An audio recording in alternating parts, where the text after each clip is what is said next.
episode 7 of Top of the Tower as we start to move through the month of December. And the last 30 days, wow, a lot of information moving in the telecommunications business, especially in our sector of wireless.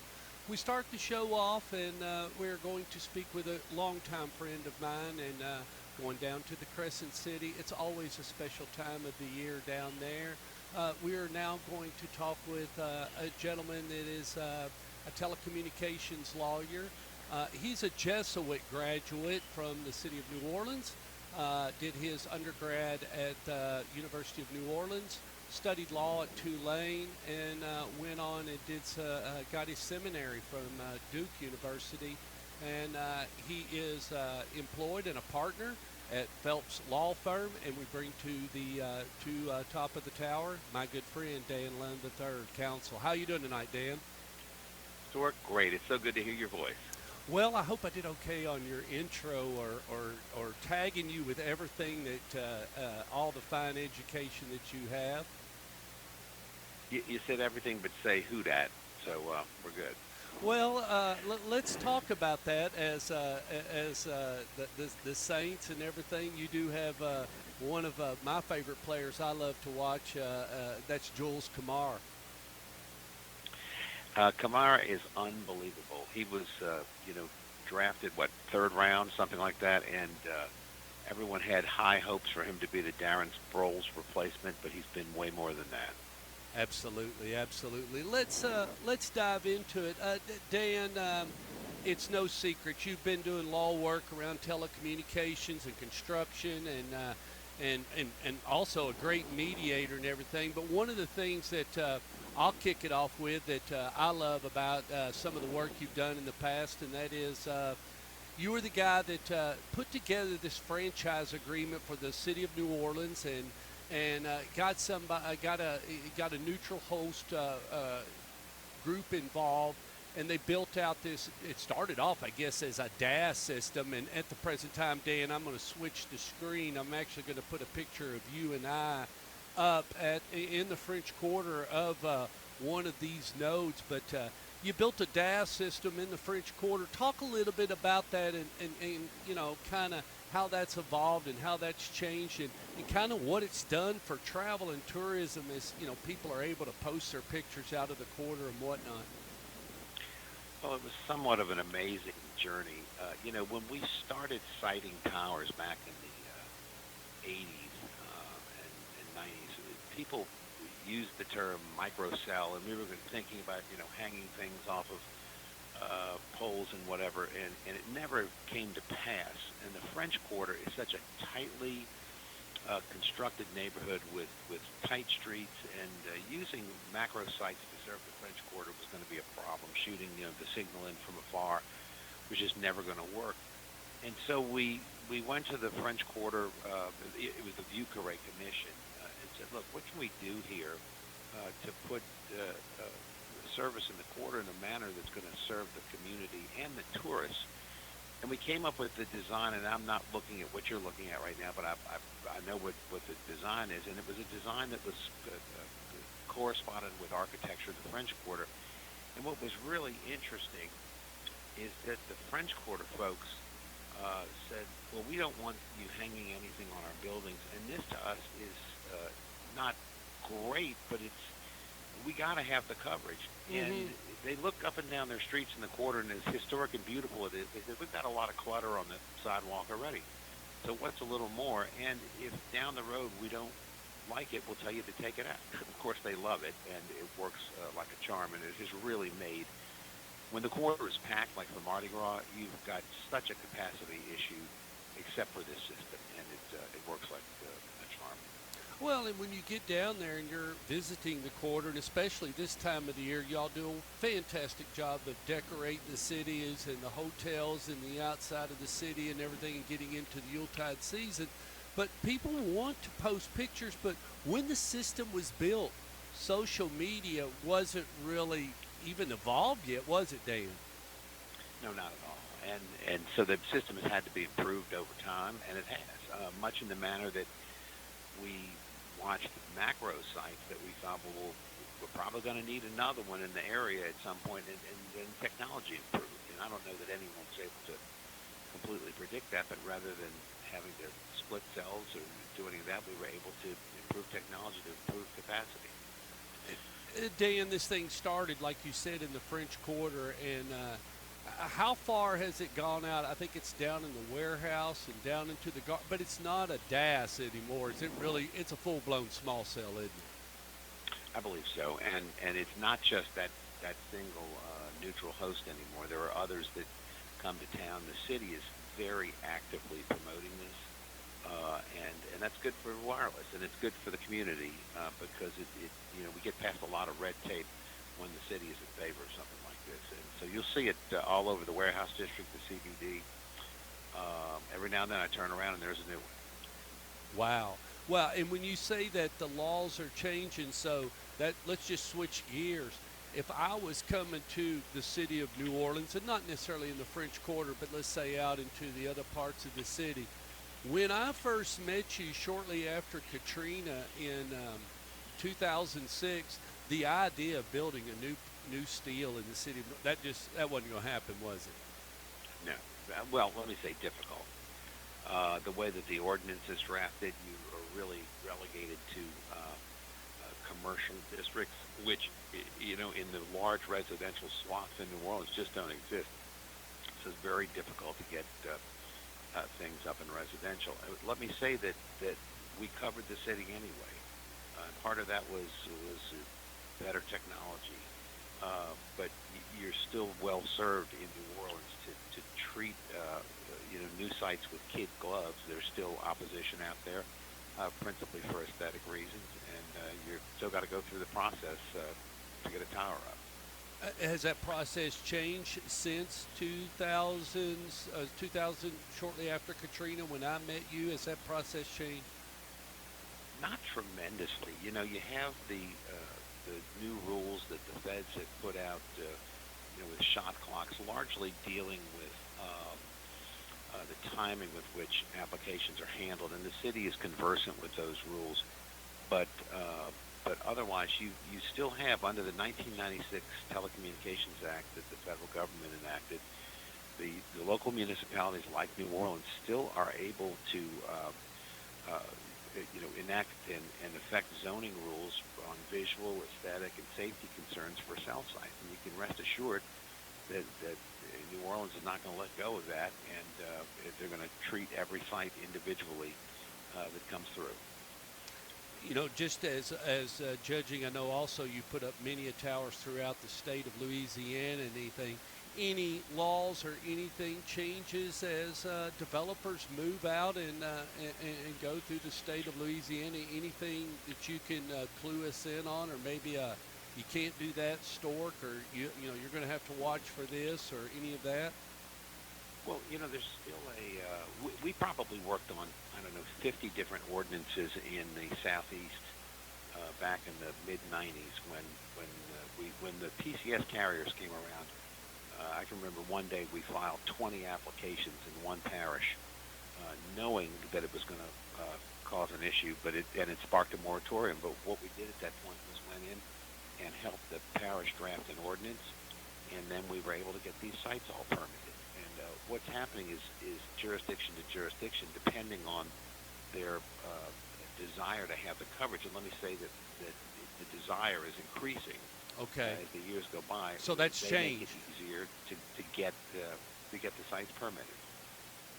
So you're telling me kind of that attitude of the beginning, knowing that towers, or a lot of people did not want I don't want a tower in my neighborhood or anything. It's becoming a little bit, they're letting off the pressure a little bit.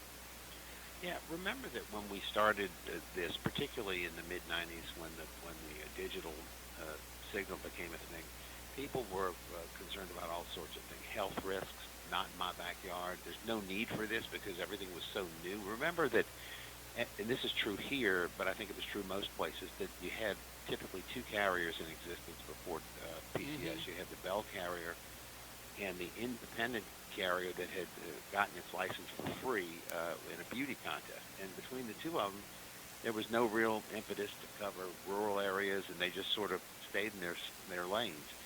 And then there was always this concern that there was going to be so many cell sites it was going to look like a porcupine on the horizon. And most of that has gone away. The porcupine effect never happened because of technology increasing so that capacity of sites could handle more traffic. Health risks were largely debunked. The not in my backyard. Well, people got to the point where they realized I got to have this phone. Um, and then when the PCS carriers came along, we started to build out the corridors between the major cities, and then the original carriers, the Bell and the Independent, all said, well, we want to get on your sites, and then co-location became a real possibility. Dan, what was the first tower you ever zoned or you ever worked? Do you know? Can you remember where that was or what city? I can. So it was right off the interstate in downtown New Orleans, leading up to the Mississippi River Bridge on a street called Gainey Street. And what was interesting is that like much of New Orleans, the zoning was carved up really peculiarly. A lot of residential in that area, and then there was this one swath of, I think it was light industrial, and we were able to just roll right in there and get it approved, and it's still there to my knowledge. And what's changed since that first cell site? I mean, how much more time do you have to spend now in hours just to prepare to go in? To pursue, you're talking about pursuing like a special permit? Yeah, to a new build. Well, there's a good bit more. The way that the cities are handling it now is that they have applications that are specifically set up for cell towers. Back in the day, it was always just sort of general applications for either special permitted uses or conditional uses, and they know what to ask for now. So the process is a little more arduous, but at the same time, the folks looking at it know what they're looking at and understand what the rules are, and so at the end of the day, I think the success rate is high. Although back in the day, it was high as well. As far as looking at 5G, what do you see as lawyers, as counsels, as what will you guys? What do you? I mean, as far as we know, you'll be doing. But what are you working on a lot right now in the telecommunications world? Well, it used to be that we were putting up sites because there were none, and we would zone 3 a week. And more recently, it's more like I would call it wireless maintenance for lawyers. We handle leases and title and easements of servitudes much more frequently than permitting new sites. I also do a lot of work on distributed antenna systems as those continue to evolve in airports and stadiums and like that. But the 5G, it's interesting because I understand there's like 40,000 new sites needed in the U.S. to address 5G, but that's a 10% increase on the roughly 395,000 sites we had in 2019. 10% is a pretty small sacrifice for that service, and I watched the New Orleans City Council vet the whole 5G idea with some of the carriers, and they were all over it in a positive way, so that now, the city is just gung-ho to make sure we get that service in here. And I can tell you back 20, 25 years ago, that was not the case. There was a lot of reticence, a lot of people wondering what we were doing and whether we needed this, and now it's the complete opposite. Wow. Dan, is there anything that you'd like to discuss or anything that I have missed as we get ready to roll through 2021 and everything? Anything you'd like to say about Phelps Law Firm or anything that you do? I do, like I said, I do know you do construction law, and you mentioned your work in airports and things like that. You represent a neutral host. I am aware that you do represent a neutral host DAS, several DAS people out there in the real estate business, but anything you'd like to discuss? Yeah, you don't always need a lawyer for these transactions, but we have this thing about us as humans, and where we don't read the documents we get, or we don't want to go through the process of really vetting these documents. And if you remember that the law between the parties is very seldom spelled out in statutes when there's a contract involved. It's in the contract, the four corners of the document. it's important that you properly draft those, assess those, and using lawyers for that, or is to me is vital. And I don't want to. I know this sounds like shameless self-promotion, but No, there's so no, many Dan, things that's that, what we want. I mean, yeah, look. Look, Dan, if I'm going to do something wrong, and we're getting ready to do a tower deal, I need you to step up to the plate and say, "Stork, don't do it that way, man." I mean, Danger Will Robinson. I mean, that's what we want to hear. I mean, exactly. Hand us that community service announcement. well, I had one come across my desk the other day, and it's someone who's being solicited for a perpetual easement on their property, which frankly is a somewhat foreign concept in civilian tradition Louisiana. But and I think how many of these have gone through where they were just handed the paper by, name the company, and they just signed the darn thing and don't even know what they've done as it relates to their property. But look, carriers or anyone who wants to build a cell site who approaches a city or like New Orleans or any place with the bull in the china shop mentality, is still in danger of finding themselves at the end of the process without a cell site. You read the cases decided in federal court on these matters, and the ones where the carriers win are the ones where they really approached everything with kid gloves and with smooth precision. Um, and they did it. They typically brought either an expert in who knows the jurisdiction, or brought in a lawyer who typically knows the jurisdiction as well. And it's important to remember, at least to consider that as an option before going headlong into one of these very expensive processes.